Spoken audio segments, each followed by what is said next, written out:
اعوذ باللہ من الشیطان الرجیم بسم اللہ الرحمن الرحیم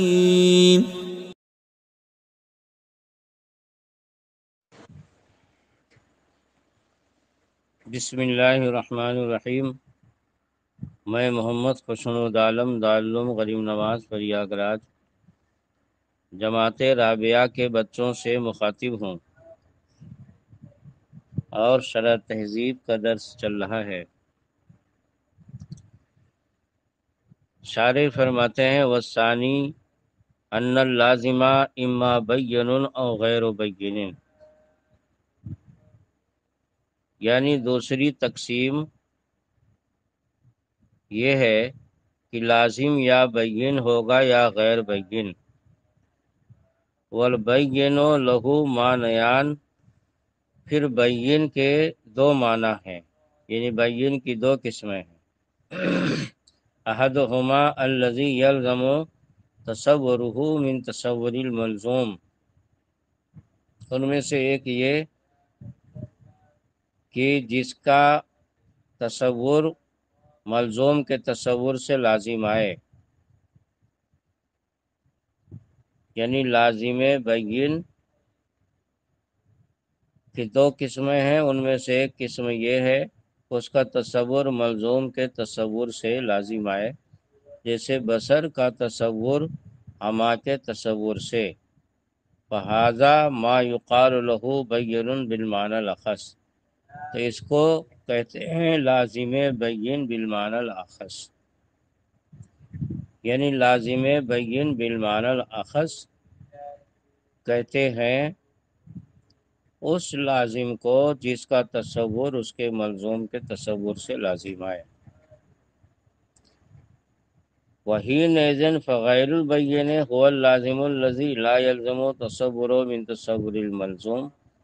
اس وقت لازم غیر بین وہ لازم ہوگا جس کا تصور ملزوم کے تصور سے لازم نہ آئے، یعنی برعکس کل کتاب بالقوت للانسان، جیسے کتابت بالقوہ انسان کے لیے، کہ انسان کے تصور سے کتابت بالقوہ کا تصور لازم نہیں آتا۔ والثانی من معنی البین هو الذی یلزم من تصورہ مع تصور الملزوم، اور ثانی یعنی لازم بین کا دوسرا معنی وہ لازم ہے جس کے تصور سے ملزوم کے تصور کے ساتھ اور ان دونوں کے درمیان جو نسبت ہے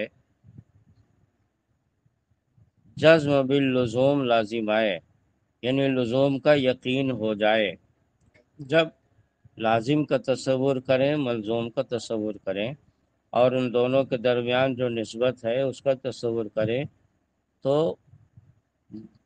اس لزوم کا یقین ہو جائے۔ کزوجیتی الاربعۃ، جیسے چار کا جوڑا ہونا، جب اس کا تصور کرتے ہیں ملزوم اور لازم اور دونوں کے درمیان جو نسبت ہے تو اس بات کا یقین ہو جاتا ہے کہ چار کے لیے جوڑا کا ہونا ضروری ہے۔ فإن العقل بعد تصور الاربعۃ والزوجیت ونسبت الزوجیت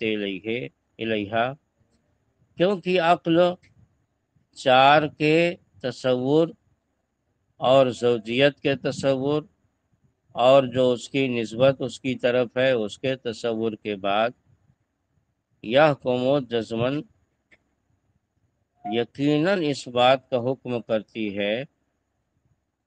کہ بیان الزوجیت لازمۃ لہا، کہ زوجیت اربع کے لیے لازم ہے۔ وذالک یقال لہ البین بالمعنی العام، اور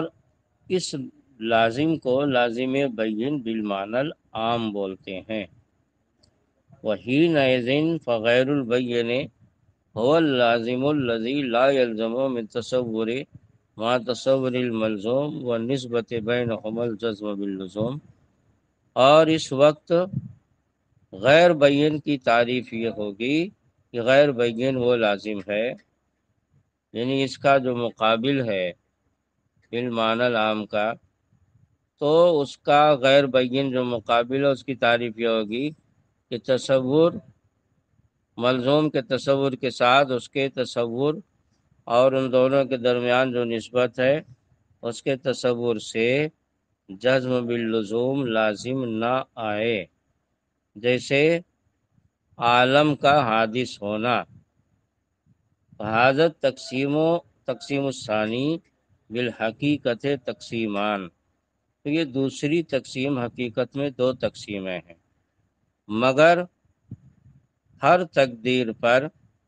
دونوں قسمیں جو حاصل ہوتی ہیں یسمیان بالبین والغیر البین، دونوں کا نام بین اور غیر بین سے موسوم کیا جاتا ہے۔ ماتن فرماتے ہیں وَإِلَّا فَعَرْضٌ مُفَارِقٌ يَدُومُ أَوْ يَزُولُ بِسُرْعَةٍ أَوْ بَطْوٍ، یعنی عرض کی دو قسمیں کی تھی، ایک عرض لازم جس کی تفصیل ماشرہ گزر گئی، اور دوم عرض لازم عرض مفارق۔ پھر عرض مفارق فرماتے ہیں کہ عرض یا تو مفارق ہوگا، یعنی یا تو لازم ہوگا جس کی بحث گزر گئی، یا مفارق ہوگا۔ پھر مفارق کی کئی قسمیں کی، یدوم او یزولو، یا تو عرض معروض کے ساتھ ہمیشہ پایا جائے گا اگرچہ اس کا پایا جانا لازم اور ضروری نہیں، یا تو تھوڑی دیر کے لیے پایا جائے گا یزول و بسرعۃ، یعنی جلدی سے زائل ہو جائے گا، او بطوئن، اور یا بدیر زائل ہوگا۔ اب اس کی شرح تہذیب میں کہتے ہیں قولہ یدوم کحرکۃ الفلک، یعنی جیسے آسمان کی حرکت، یہ فلاسفہ کے اعتبار سے ہے، فلاسفہ کے اعتبار سے آسمان حرکت کرتا ہے، تو سمجھانے کے لیے انہی کے اعتبار سے بتا رہے ہیں فَإِنَّهَا دَائِمَةٌ لِلْفَلَكِ، کیونکہ فلاسفہ کے اعتبار سے فلک کے لیے حرکت دائمی ہے۔ وَإِن لَّمْ يَمْتَنِعْ انفِكَاكُهَا، اگرچہ اس کا جدا ہونا محال نہیں ہے، کیونکہ عرض مفارق ہے، اور عرض مفارق اپنے معروض سے جدا ہو سکتا ہے، بالنظر الی ذاتہ، اس کی ذات کی طرف نظر کرتے ہوئے، کیونکہ اس کے لوازم سے نہیں ہے، تو دونوں میں لزوم نہ رہا تو مفارقت ہو سکتی ہے، لہذا مفارقت ذات کے اعتبار سے فی نفسی ہو سکتی ہے اگرچہ نہیں ہوتی۔ قولہ بسرعۃ، اور ماتن کا قول بسرعۃ کحمرۃ الخجل، جیسے شرمندہ کی سرخی، جب آدمی شرمندہ ہو جاتا ہے تو چہرہ اس کا سرخ ہو جاتا ہے، اور اس کے چہرے کو سرخی عارض ہو جاتی ہے، تو یہ سرخی عرض ہے یا عارض، اور چہرہ معروض، اور یہ عرض مفارق کی قسموں سے ہے، مگر عرض مفارق کی وہ قسم ہے یہ جو تھوڑی دیر کے بعد زائل ہو جاتی ہے، بہت زیادہ دیر تک نہیں رہتی۔ وَصُفْرَةُ الْوَجْلِ،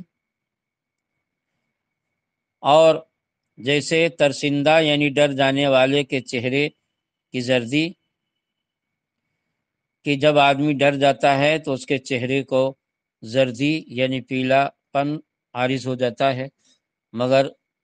تھوڑی دیر کے بعد جب ڈر اور ہراس کا اثر دل سے زائل ہو جاتا ہے تو زردی بھی چلی جاتی ہے۔ یہ سب بے سراتین کی مثالیں ہیں۔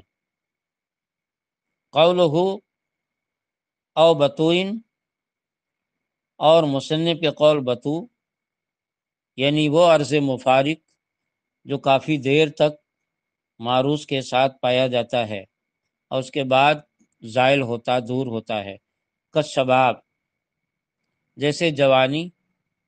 اسی طرح بڑھاپے کی بھی مثال ہو سکتی ہے کہ بڑھاپا بھی کئی سال تک رہتا ہے، اسی طرح بچپنے کی بھی مثال ہو سکتی ہے کہ بچپنا بھی کئی سال تک رہتا ہے۔ اس طرح کی جو مثالیں ہیں اور عوارض ہیں وہ عرض مفارق تو ہے مگر بطو کی مثال ہے، یعنی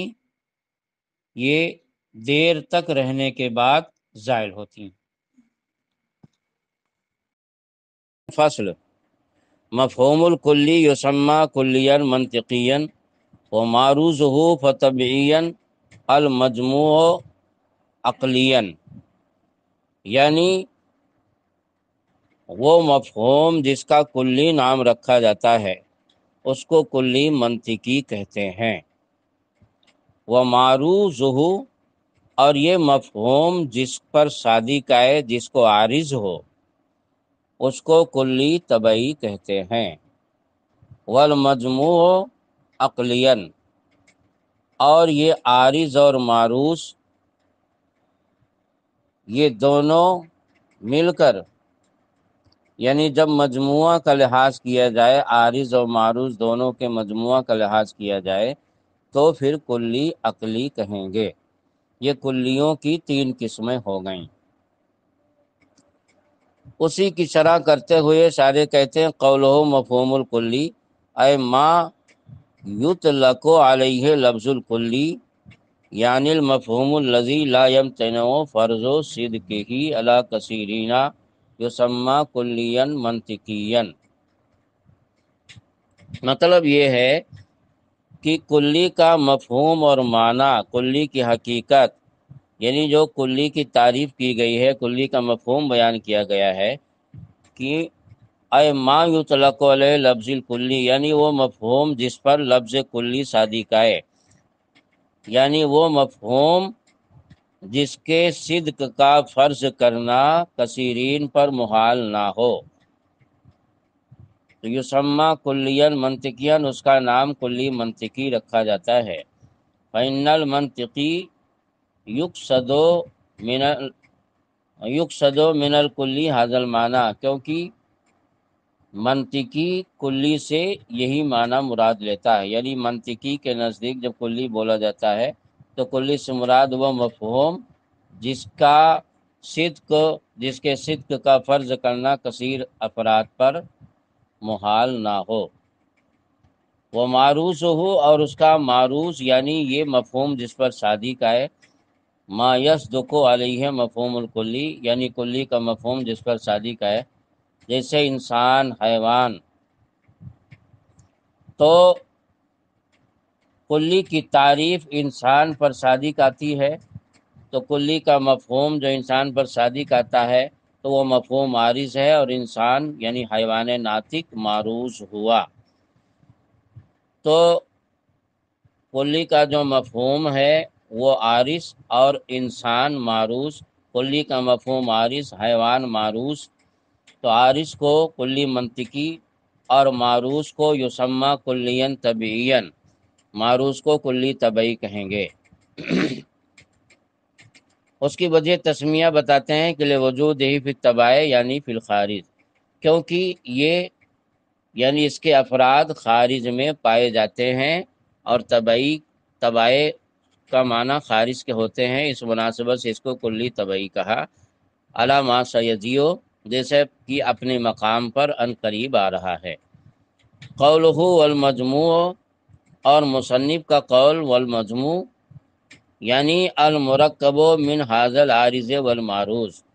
یعنی عارض اور معروض سے جو مرکب ہو، جیسے الانسان الکلی والحیوان الکلی،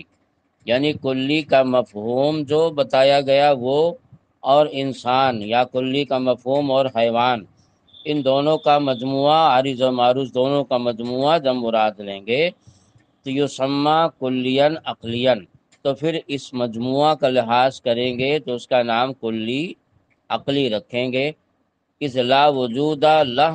الا فی العقل، کیونکہ اس کا وجود نہیں ہوتا مگر عقل میں، کیونکہ عارض اور معروض دونوں کا مجموعہ اور مرکب جب مراد لیں گے تو ظاہر سی بات ہے کہ جہاں پر کلی کا مفہوم پایا جائے گا وہیں پر اس کا معروض بھی پایا جائے گا، کیونکہ ایک جگہ اگر نہ ہو تو عروض نہیں ہو سکتا۔ تو یہ دونوں پھر ذہن میں لحاظ کیے جاتے ہیں، اس لیے اس کو کلی عقلی کہتے ہیں۔ یہ وجہ تسمیہ ہوئی۔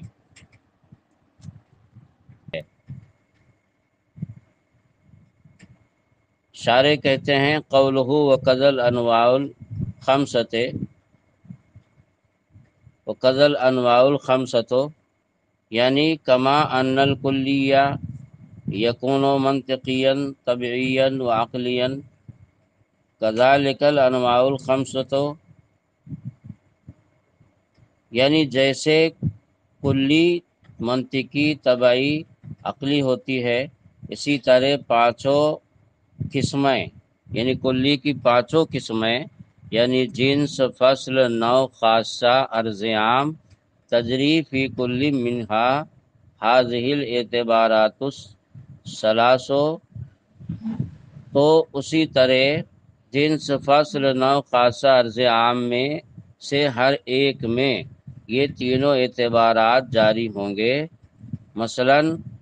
مفہوم النوع عن الکلی المقول علی کثیرین متفقین بالحقیقت فی جواب ما ہوا یسمى نوعا منطقیا، یعنی وہ کلی جو کثیرین متفقین بالحقیقت پر ما ہوا کے جواب میں بولی جائے اس کا نام نوع منطقی رکھا جاتا ہے۔ ومعروضہ کل انسان والفرس فرس، اور اس کا معروض یعنی جس کو یہ مفہوم نوع کا عارض ہو جیسے انسان اور فرس وغیرہ، اس کو نوع طبعی کہیں گے۔ مجموع العارض فمجموع العارض والمعروض، اور عارض اور معروض کے مجموعہ جیسا الانسان النوع، تو الانسان النوع کا مفہوم کا جب لحاظ کریں گے تو اس کو نوع عقلی کہیں گے۔ وعلی ھذا فقس البواقی، اور اسی پر باقی کو قیاس کر لیا جائے۔ بل الاعتبارات الثلاث تجری فی الجزء ایضا، بلکہ یہ تینوں اعتبارات تو جزئی میں بھی جاری ہوں گے۔ فإنا اذا قلنا زید جزئی، کیونکہ جب ہم نے کہا زید جزئی ہے تو فمفہوم الجزئی عنی ما یمتنع فرض صدقہ علی کثیرین یسمى جزئیا منطقیا، تو جزئی کا مفہوم یعنی وہ مفہوم جس کے صدق کا فرض کرنا کثیر پر ممتنع ہو اس کا نام جزئی منطقی رکھا جاتا ہے۔ ومعروضہ عنی زید زیدن، اور اس کا معروض یعنی جس پر یہ صادق آئے جیسے زید، اس کا نام جزئی طبعی رکھا جاتا ہے۔ والمجموع، اور مجموعہ کا نام یعنی زید الجزئی یسمى جزئیا عقلیا، اس کا نام جزئی عقلی رکھا جاتا ہے۔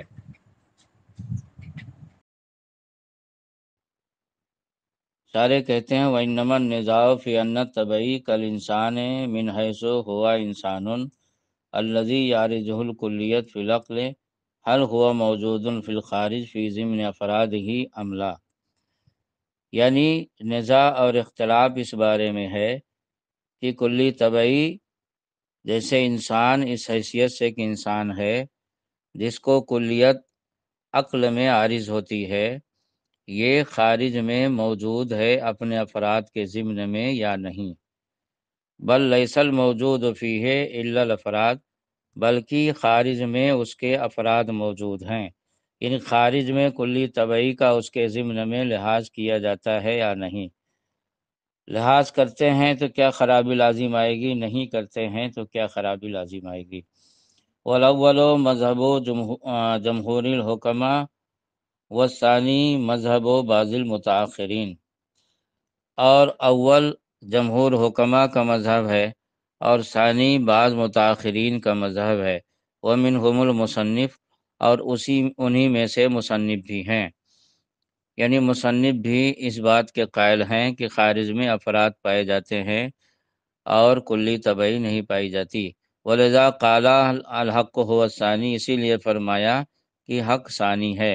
وذالک لأنه لو وجد الکلی فی الخارج فی ضمن افرادہ لزم اتصاف الشیء الواحد بصفات المتضادہ، اور وہ اس لیے کہ اگر کلی خارج میں پائی جائے اپنے افراد کے ضمن میں تو خرابی یہ لازم آئے گی کہ شے واحد کا صفات متضادہ سے اتصاف لازم آئے گا، جیسے کلیت اور جزیت۔ مثلا انسان اگر خارج میں زید، عمر، بکر وغیرہ پائے جائیں، اب زید کے ضمن میں کلی بھی مانا جائے تو زید کا کلی اور جزئی دونوں ہونا لازم آئے گا، حالانکہ ایک شے کا صفات متضادہ سے متصف ہونا محال ہے۔ ووجود الشیء الواحد فی الامکنۃ المتعددۃ، اور ایک شے کا متعدد مکان میں پایا جانا لازم آئے گا، اور یہ بھی محال ہے عقلاً۔ جیسے خارج میں زید، عمر، بکر، خالد وغیرہ پائے جاتے ہیں، الہ آباد، کانپور، بنارس، فتح پور وغیرہ وغیرہ، تو اگر کلی طبعی کو افراد کے ضمن میں مانے تو کلی طبعی الہ آباد میں بھی، فتح پور میں بھی، کانپور میں بھی، دلی میں بھی، لکھنؤ میں بھی، متعدد شہروں میں پائی جائے گی، حالانکہ ایک کلی کا متعدد جگہ پایا جانا محال ہے۔ یہ خرابی جو لازم آ رہی وہ بتا رہے ہیں۔ وحینئذ فمعنی وجود طبعی ہو ان افرادہ موجودۃ، تو اس وقت معنی یہ ہوگا کہ کلی طبعی کا وجود خارج میں ہونے کا مطلب یہ ہے کہ اس کے افراد خارج میں موجود ہیں۔ وفیہ تعمل، اور اس میں تعمل ہے یعنی اعتراض ہے اس دلیل میں۔ وتحقیق الحق کے فی حواشی تجرید فانظر فیہا، اور حق کی تحقیق تجرید کے حواشی میں ہے، وہاں پر آپ دیکھیں۔ تو یہ شارح نے اس بات کی طرف اشارہ کیا ہے کہ اس میں کافی تفصیل ہے، اور جماعت رابعہ کے بچے اس کا تحمل نہیں رکھتے ہیں، لہذا آگے کتابیں جو منطق کی چلتی ہیں، سلم وغیرہ، اس میں اس کی تفصیل دونوں طرف سے دلائل اور تفہیم انشاءاللہ آ جائے گی۔ ماتن فرماتے ہیں والحق ان وجود طبعی بمعنی وجود اشخاص ہی، حق یہ ہے کہ کلی طبعی کا خارج میں موجود ہونا اپنے اشخاص کے موجود ہونے کے معنی میں ہے، یعنی یہ جو کہا جاتا ہے کہ کلی طبعی خارج میں موجود ہے، اس کا مطلب یہ ہے کہ اس کے افراد خارج میں موجود ہیں، ورنہ کلی تو مفہوم ہے، اور مفہوم ذہن میں رہنے کی چیز ہے۔ یہ متن ہے، اور اب اس کی شرح ملاحظہ کریں۔ شارح کہتے ہیں کہ لا ينبغی ان یشک فی ان کلی المنطقیہ غیر موجود فی الخارج، یعنی اس بارے میں شک کرنا مناسب نہیں کہ کلی منطقی خارج میں موجود نہیں ہے، یعنی اس میں کوئی اختلاف نہیں ہے۔ تمام مناطقہ کہتے ہیں کہ کلی منطقی خارج میں موجود نہیں ہے۔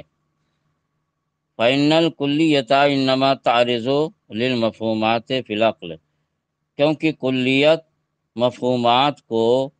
عقل میں عارض ہوتی ہے،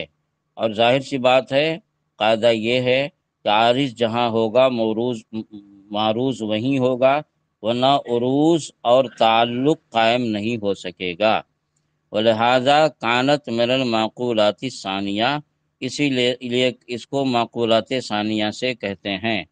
یعنی کلی منطقی کو کہتے ہیں معقولات ثانیہ، کیونکہ ایک بار اس کا تصور کیا جاتا ہے، ذہن میں ایک بار یہ جاتی ہے، پھر اس کے بعد دوبارہ اس میں غور کیا جاتا ہے اور اس کی طرف ذہن متوجہ ہوتا ہے، تب اس کو کلیت عارض ہوتی ہے۔ تو معقولات ثانیہ یعنی اس میں 2 بار غور کرنا پڑتا ہے، تصور کرنا پڑتا ہے، اس مناسبت سے اس کو معقولات ثانیہ سے کہتے ہیں۔ وَقَضَا فِي أَنَّ الْعَقْلِ غَيْرُ مَوْجُودٍ فِيهِ، اسی طرح اس بارے میں کوئی اختلاف نہیں کہ عقلی خارج میں موجود نہیں ہے۔ فَإِنَّ انتفاع الجزء يستلزم انتفاع الكل، کیونکہ جز کا انتفاع کل کے انتفاع کو مستلزم ہے۔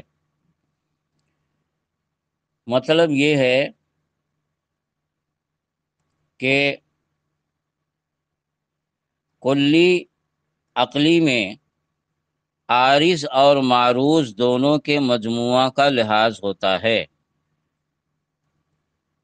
اب چونکہ یہ مان لیا گیا ہے، یہ مانا جا چکا ہے کہ کلی منطقی بالاتفاق ذہن میں پائی جاتی ہے، اور کلی منطقی اور کلی طبعی دونوں کے مجموعہ کا نام کلی عقلی ہے۔ اور یہ بھی قاعدہ مسلم ہے کہ عارض اور معروض، عارض جہاں معروض کو ذہن میں جب عروض ہوگا تو ظاہر سی بات ہے کہ عارض اور معروض دونوں کے مجموعہ کا نام جب کلی عقلی ہے تو مجموعہ کا مطلب یہی ہے کہ دونوں ایک جگہ ہوں، کیونکہ مجموعہ اور مرکب اس وقت تک ملحوظ نہیں ہو سکتا جب تک دونوں اس کے تمام اجزاء ایک جگہ لحاظ نہ کیے جائیں۔ تو جب کلی عقلی عارض و معروض کے مجموعہ کا نام ہے اور یہ طے ہے اور مسلم ہے سب کے نزدیک بالاتفاق کہ عارض ذہن میں ہی پایا جاتا ہے، تو معروض کو بھی ذہن میں ہی ماننا پڑے گا، کیونکہ عارض ذہن میں یعنی ایک جز ذہن میں ہو ایک جز خارج میں ہو تو پھر مجموعہ ذہن میں نہیں ہوگا نہ خارج میں ہوگا، تو مجموعہ کا لحاظ کرنا ہی باطل ہو جائے گا، اور جب مجموعہ کا لحاظ باطل تو کلی عقلی وہ ہوگی ہی نہیں۔ لہذا کلی عقلی اگر اس کو مانتے ہیں تو عارض جہاں ہوگا وہاں معروض کو بھی ماننا پڑے گا۔ لہذا کلی عقلی کے بارے میں بھی اختلاف نہیں ہے، اس میں بھی اتفاق ہے کہ کلی عقلی کا جب لحاظ کریں گے تو عارض اور معروض دونوں کے مجموعہ کا نام کلی عقلی ہے، لہذا اس صورت میں بھی کلی عقلی بھی ذہن میں پائی جائے گی۔ ہاں اختلاف کس میں ہے؟ کلی طبعی میں، کہ کلی طبعی خارج میں پائی جاتی یا نہیں۔ بعض مناطق کہتے ہیں کہ کلی طبعی خارج میں نہیں پائی جاتی، اور جو کہا جاتا ہے کہ کلی طبعی خارج میں پائی جاتی ہے تو وہ کلی طبعی خارج میں پائی جانے کا مطلب ہے کہ اس کے افراد خارج میں پائے جاتے ہیں، اور بعض لوگ کہتے ہیں کہ کلی طبعی خارج میں اپنے افراد کے ضمن میں بھی نہیں پائی جاتی۔ تیسری صورت یعنی کلی طبعی کی تفصیل انشاءاللہ کل آئے گی۔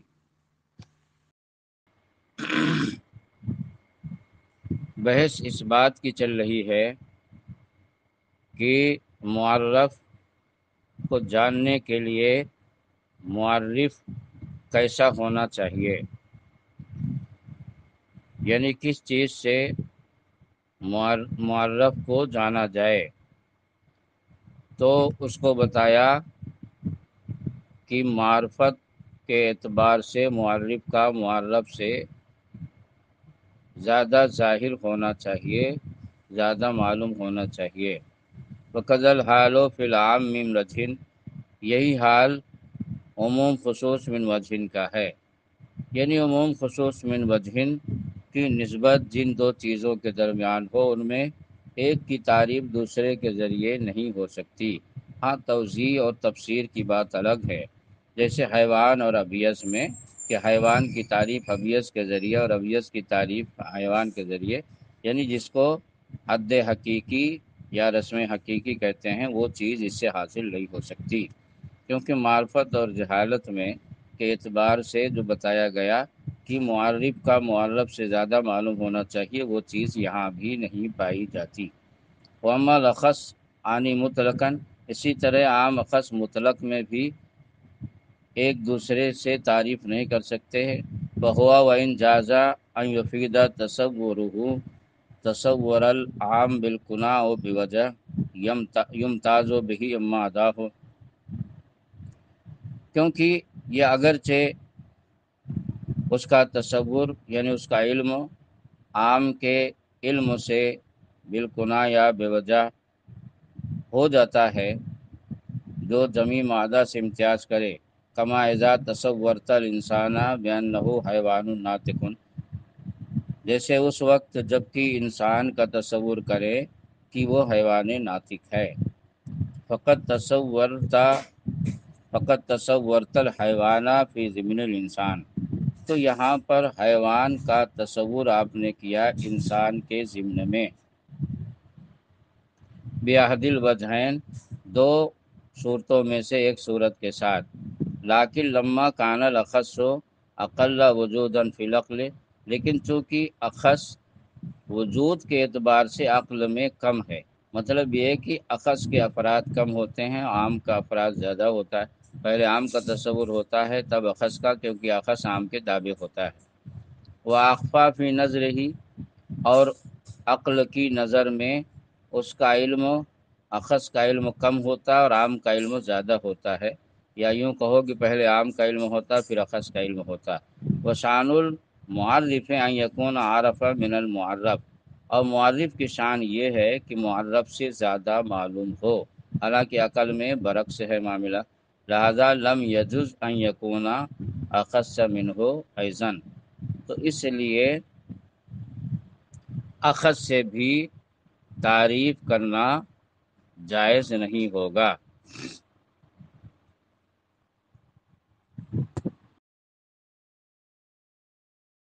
شارح کہتے ہیں کہ وقد علم من تعریف المعرف بما يحمل على الشيء انه لا يجوز ان يكون مباينا للمعرف، اور آپ یہ بات جان چکے ہیں معرف کی تعریف میں کہ بما يحمل على الشيء، یعنی معرف کسی چیز کا معرف وہ ہے جو اس پر محمول ہو، انه لا يجوز ان يكون مباينا للمعرف، ظاہر سی بات ہے، تو وہ چیز معرف کا معرف نہیں بن سکتا جو اس کے مباین ہو، کیونکہ ایک مباین چیز دوسری مباین چیز پر محمول نہیں ہوتی، اور معرف کی تعریف کیا کہ جو معرف وہ شے بنے گی جو معرف پر محمول ہو سکے۔ فتعین ان یکون مساوی اللہ، تو متعین ہو گیا کہ وہ اس کا مساوی ہو، ثم ينبغي ان يكون عرف من المعرف فی نظر العقل، پھر یہ بھی ضروری ہے کہ وہ معرف کے مساوی ہونے کے ساتھ ساتھ معرف سے نظر عقل میں، یعنی عقل کے نزدیک عارف ہو، مطلب یہ ہے کہ آپ جس چیز کو معلوم کر رہے ہیں وہ کم معلوم ہو، اور جس چیز کے ذریعے معلوم کر رہے ہیں وہ زیادہ معلوم ہو، تبھی تو علم کا استفادہ ہوگا۔ اب اگر دونوں برابر سرابر معلوم ہیں، ایک عارف اور ایک اس سے کم درجہ معلوم نہیں ہے، تو پھر تحصیل حاصل لازم آئے گی۔ لأنه معلوم موصل إلى تصور مجهول، کیونکہ معرف اس معلوم کو کہتے ہیں جو مجہول کے علم تک پہنچانے والا ہو، یعنی جس کے ذریعے نامعلوم چیز معلوم ہو جائے، هو المعرف، وہی معرف ہے۔ تو ولا اخفا ولا مساوی اللہ فی الخفاء والظہور،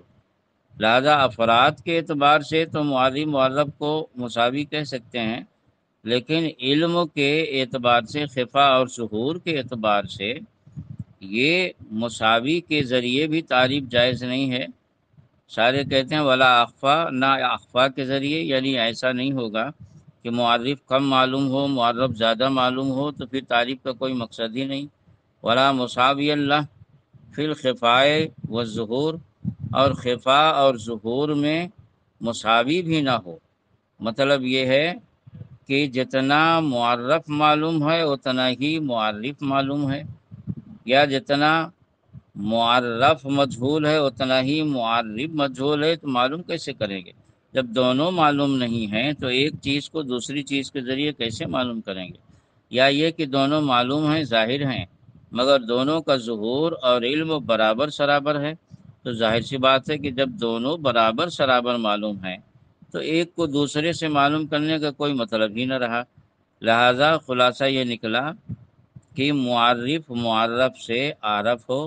یعنی معرف معرف سے زیادہ معلوم ہو، تاکہ معرف کی روشنی میں معرف کو یا تو سرے سے معلوم نہ ہو تو معلوم کیا جائے اس کی حقیقت، یا اس طرح کی وہ جمیع مادہ سے معرف ممتاز کر دے، اور یا تو کم سے کم یہ ہو کہ اگر کچھ معلوم ہے کچھ معلوم نہیں تو جو حصہ معلوم نہیں وہ بھی معرف کے ذریعے معلوم ہو جائے۔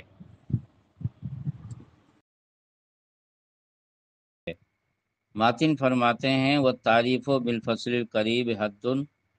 اور فصل قریب کے ذریعے جو تعریف کی جاتی ہے وہ حد ہے، یعنی حد ناقص،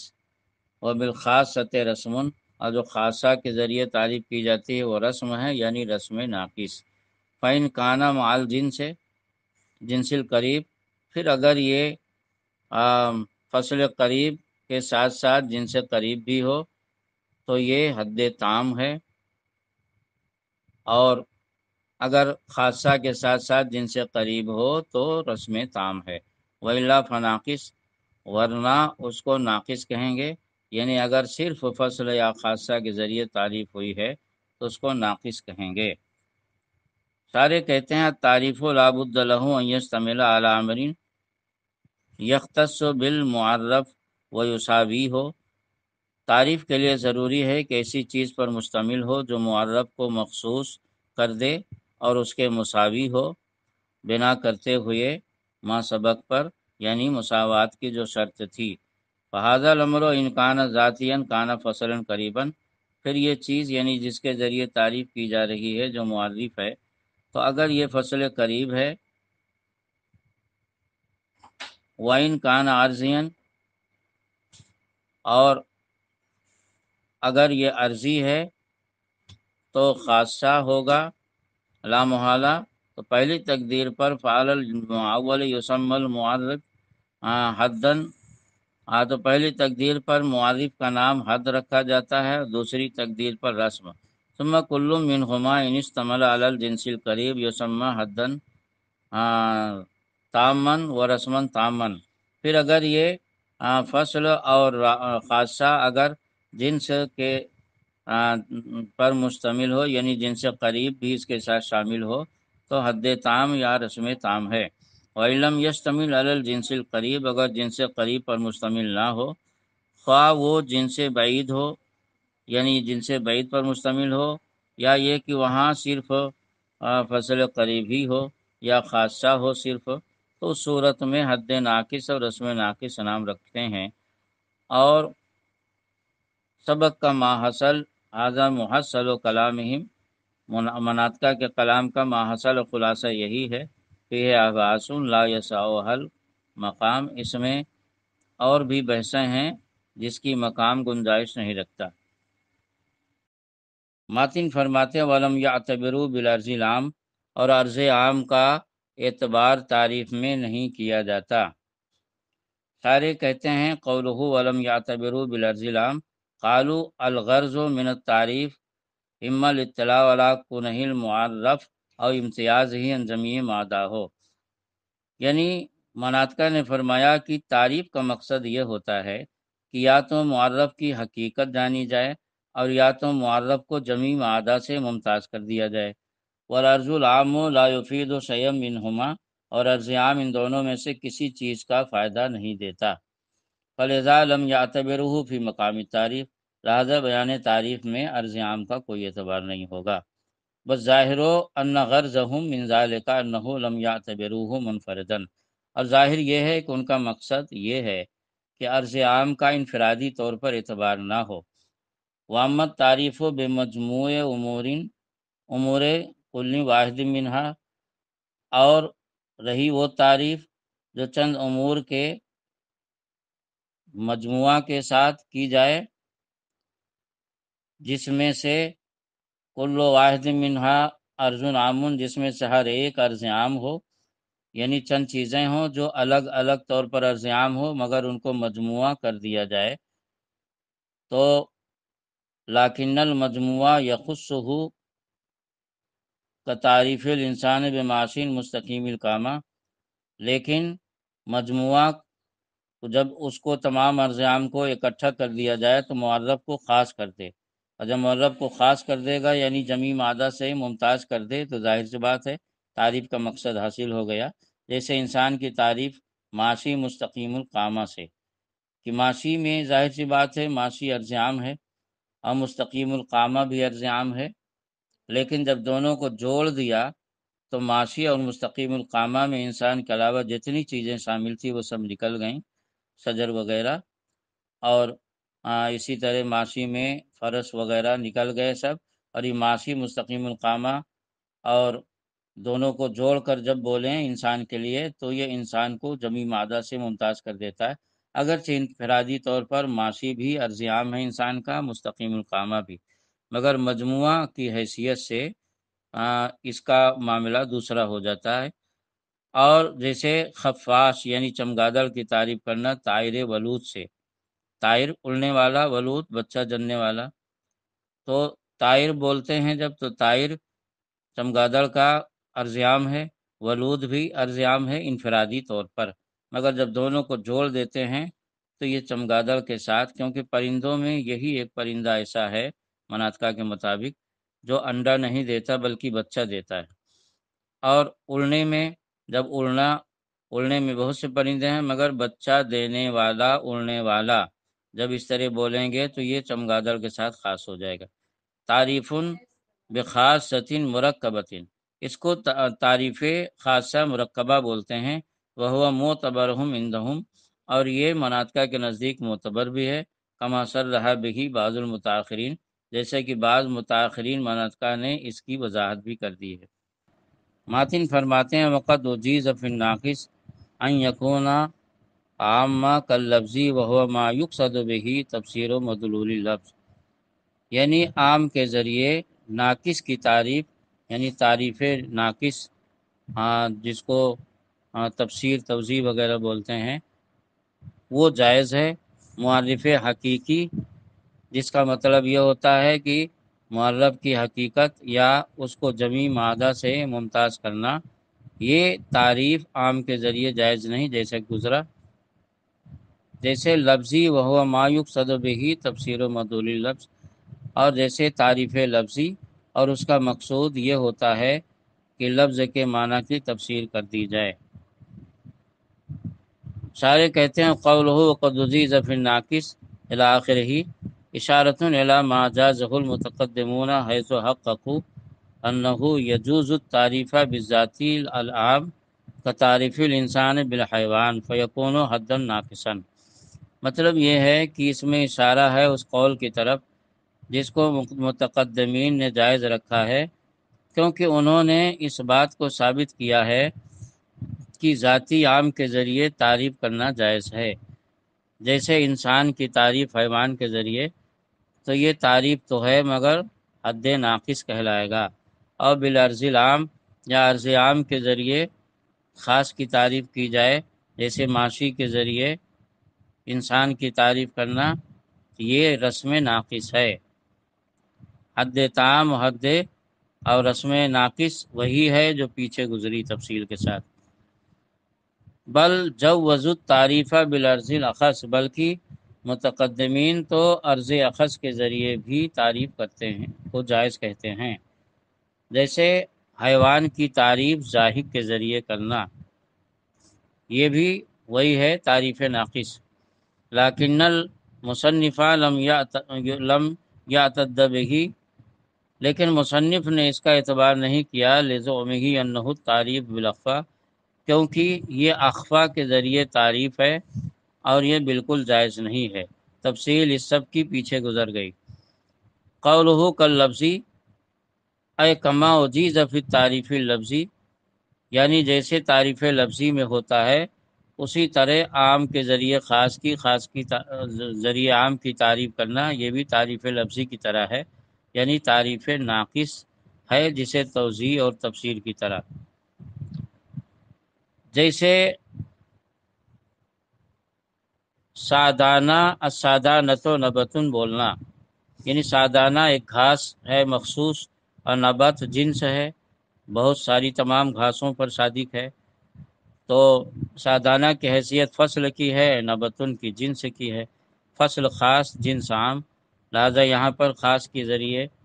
عام کے ذریعے خاص کی تعریف ہو رہی۔ سادانہ ایک مخصوص گھاس جس کا نام موتھا ہے۔ تفسیر و مدلول لفظ، قولہ تفسیر و مدلول لفظ اے تعین و مسمى لفظ من بین المعانی المخزونہ فی الخاطر، لفظ کے معنی کی تفسیر کا مطلب یہ ہے کہ ذہن میں جو معانی کا ایک خزانہ ہے، تو لفظ کے معنی اور مسمى کو اس سے متعین کرنا، یعنی ایک آدمی ہے جس کو یہ پتہ ہی نہیں کہ سادانہ کیا چیز ہے، گھاس ہے کہ پتھر ہے کہ جانور ہے، کیا ہے، کچھ بھی نہیں، حالانکہ گھاس، پتھر، جانور سب کا معنی ذہن میں رچا بسا ہے، مگر اس میں یہ معین نہیں ہے کہ یہ سادانہ کس جنس سے ہے، تو نبت بول دیے جب، تو ذہن میں یہ متعین ہو گیا کہ ہاں سادانہ جنس گھاس سے ہے، بس اتنا کام ہوتا ہے تعریف لفظی کا، بس، ورنہ تعریف حقیقی جو ہوتی ہے اس کا مطلب وہی ہوتا ہے کہ جس کے ذریعے شے کی حقیقت جانی جائے یا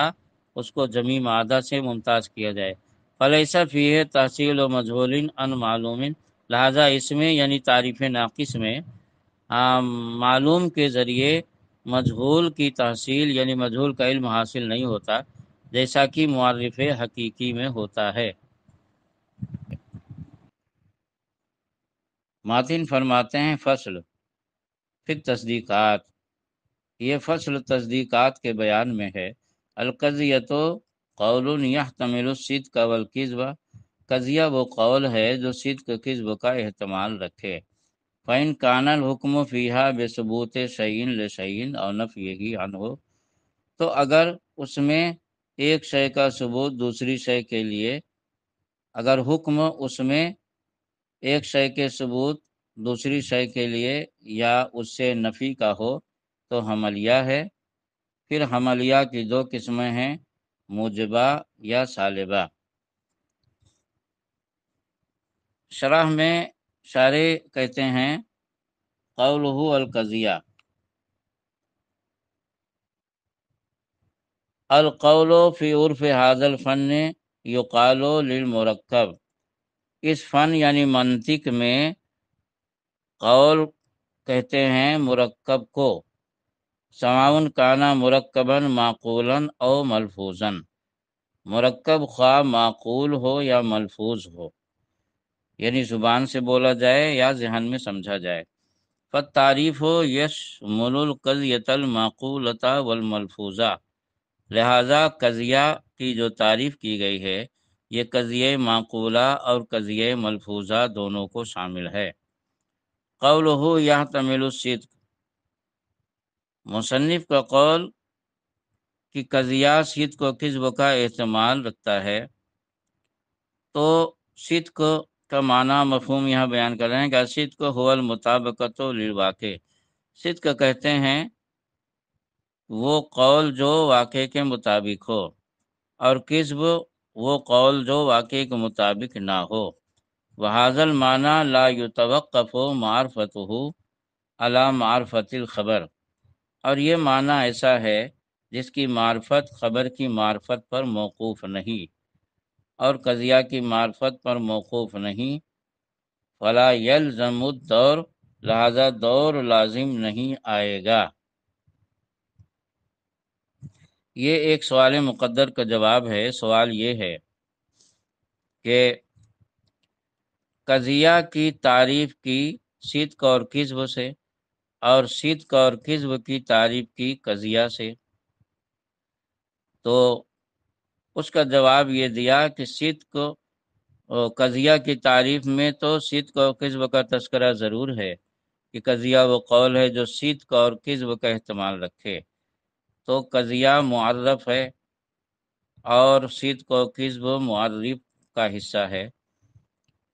لیکن دور کا مطلب یہ ہے کہ معرف کی تعریف معرف کے ذریعے کی جائے، معرف کی تعریف معرف کے ذریعے کی جائے۔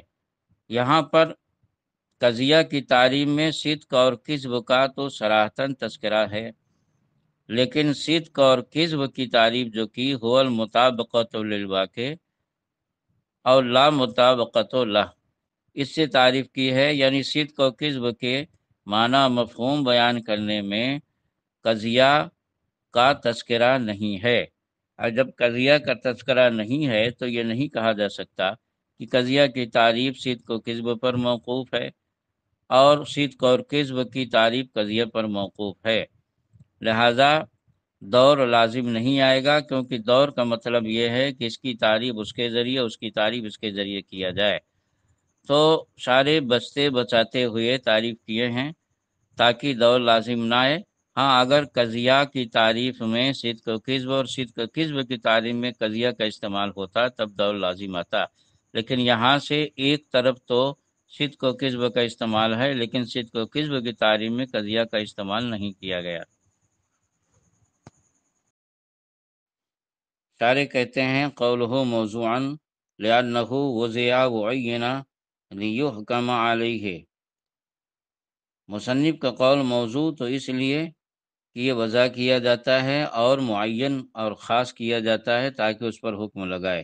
یعنی وجہ تسمیہ بیان کر رہے ہیں مصنف کہ موضوع کو موضوع اس لیے کہتے ہیں کہ یہ محمول کا حکم، محمول کو حمل کرنے کے لیے اس کو خاص کیا جاتا ہے، معین کیا جاتا ہے، اس مناسبت سے اس کو موضوع کہتے ہیں۔ قولہ محمولاً، اور مصنف کے قول محمول تو اس کی وجہ تسمیہ بتاتے ہیں کہ لأنہ امر جعل محمولا لموضوعہ، تو محمول کو محمول اس لیے کہتے ہیں کہ یہ موضوع کے حمل کے لیے خاص کیا جاتا ہے، اور جو محمول یعنی حمل کیا جائے اسے محمول کہیں گے۔ قولہ والدال علی نسبہ، اور مصنف کا قول والدال علی نسبہ ای لفظۃ المذکورۃ فی القضیۃ الملفوظہ التی تدل علی النسبۃ الحکمیہ، یعنی وہ لفظ جو قضیہ میں مذکور ہو، قضیہ ملفوظہ میں، اور جو نسبت حکمیہ پر دلالت کرے، تو سما رابطتاً، تو اس کو رابطہ کہتے ہیں، یعنی قضیہ کے 3 جز ہوتے ہیں، جو زید قائم مثلا، تو زید قائم ہے، تو زید اور قائم 2 اور ہے یہ 3، تو یہ ہے جو دونوں کے درمیان تعلق پیدا کر رہا ہے، اسی کو نسبت رابطہ کہتے ہیں، جس کو عربی زبان میں ہوا سے تعبیر کرتے ہیں۔ اسی کی وضاحت کر رہے ہیں کہ تسمیت الدال باسم المدلول، یہ دال کا نام رکھنا ہے مدلول کے نام کے ساتھ، یعنی جو نام مدلول کا ہونا چاہیے وہ دال کو دے دیا، اور مجازن ایسا کرنا جائز ہے۔ لہذا اصل جو دونوں زید اور قائم کے درمیان تعلق پیدا کر رہا وہ تو معنوی چیز ہے، وہ لفظی چیز تو ہے نہیں، تو وہ معنوی چیز ہے، اصل حقیقت میں رابطہ اور تعلق پیدا کرنے والی چیز وہی ہے، تو وہ مدلول ہوئی، اور لفظ ہوا تو اس پر دلالت کرتا ہے، تو لفظ ہوا جو دال ہے اور جو دونوں کے درمیان تعلق ہے اس پر جو دلالت کر رہا مدلول ہے، تو اصل رابطہ تو مدلول ہے، تو مدلول کا جو نام ہونا چاہیے وہ دال کو دے دیا، اسی کو بولتے ہیں تسمیت الدال باسم المدلول۔ فإن الرابطۃ حقیقتاً ہوا نسبت الحکمیہ، کیونکہ رابطہ تو حقیقت میں نسبت حکمیہ ہے، یعنی وہ نسبت جو دونوں کے درمیان مثبت یا منفی کا حکم لگائے، تعلق پیدا کرے۔ فی قولہ والدال علی نسبت، اور مصنف کا قول والدال علی نسبہ، اس میں اشارہ اس بات کی طرف کہ رابطہ یہ ادات ہے، یعنی معنی حرفی ہے، غیر مستقل معنوی چیز ہے یہ، لدلالتها علی النسبت، نسبت پر دلالت کرنے کی وجہ سے، التی ہوا معنی حرفی غیر مستقل، جو ایک معنی حرفی اور غیر مستقل چیز ہے، لہذا وہ معنوی اور حرفی چیز ہے، وہ لفظی چیز نہیں ہے، تو اس پر لفظ کی دلالت یہ مدلول کا جو نام ہونا چاہیے وہ دال کو دیا۔ وعلم ان الرابطۃ قد تذکر فی القضیۃ وقد تحذف، جان لو کہ رابطہ یعنی وہ لفظ جو رابطہ بھی دلالت کرتا ہے، مثلا ہوا، ہیا وغیرہ،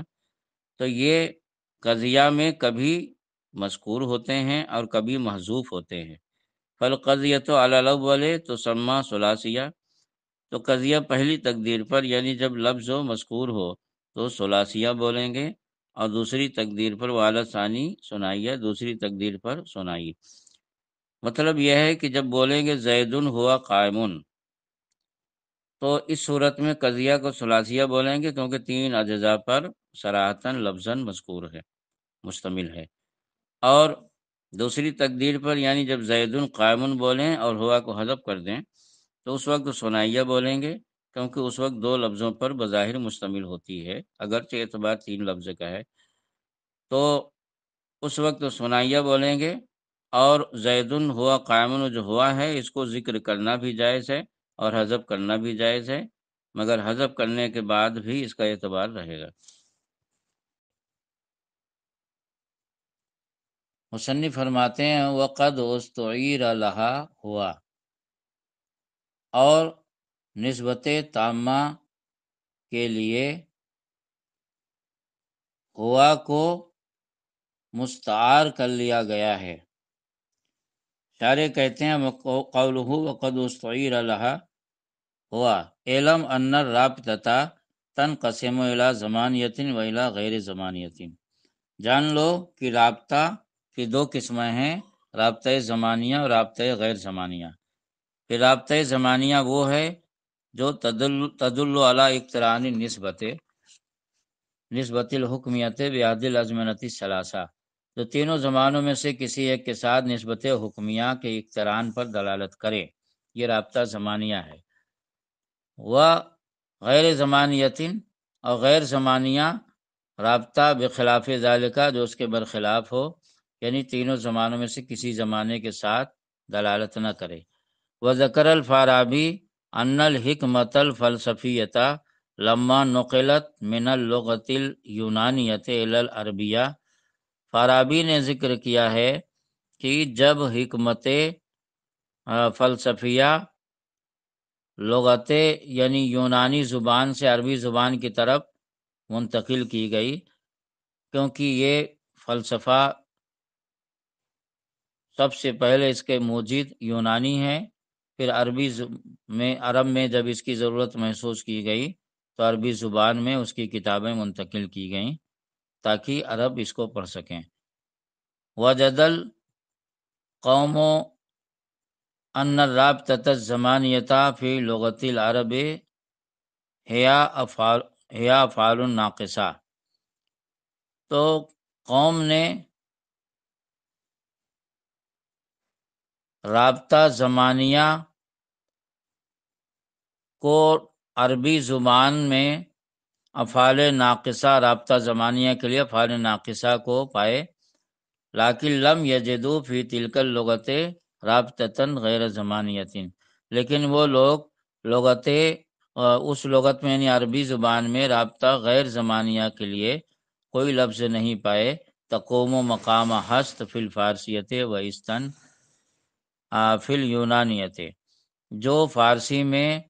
ہست کے قائم مقام ہو اور یونانی زبان میں استن کے اور اردو زبان میں ہے کے قائم مقام ہو۔ فاستعاروا للرابطۃ غیر زمانیۃ لفظۃ ہوا و ہیا، تو ان لوگوں نے ہوا اور ہیا کو رابطہ غیر زمانیہ کے لیے مجازن استعمال فرمایا، استعار کا مطلب یہی مجازن۔ ما کونہما فی الاصل اسماء، حالانکہ یہ ہوا ہیا اصل میں یہ اسماء ہیں، لا ادوات نہ کی حرف، کیونکہ رابطہ غیر زمانیہ یا غیر زمانیہ یہ تو ایک رابطے کی چیز ہے، غیر مستقل ہے، جس پر حرف کو دلالت کرنا چاہیے، کیونکہ حرف بھی غیر مستقل ہوتا ہے۔ لیکن جب کوئی لفظ کوئی حرف میں اس میں تھا ہی نہیں ایسا لفظ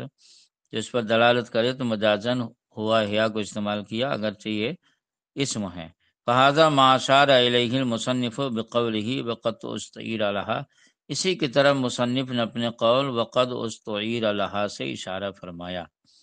وقد یذکر للرابطۃ غیر الزمانیۃ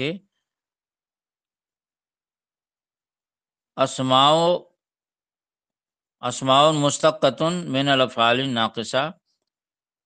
اور کبھی رابطہ غیر زمانیہ کے لیے اسماء مشتقہ افعال ناقصہ سے استعمال ہوتے ہیں، جیسے کائن موجود، جیسے ہمارے قول زید کائن قائمن کہ زید کھڑا ہے، اور زید قائمن بھی بول سکتے ہیں۔ او امیرس موجود شاعرن، امیرس شاعر موجود ہے، اور امیرس شاعر امیرس موجود ہے، اس طرح بھی بول سکتے ہیں۔ تو رابطہ غیر زمانیہ کے لیے افعال ناقصہ کے مشتقات بھی استعمال ہوتے ہیں، اور ہوا اور ہیا کو بھی استعار کیا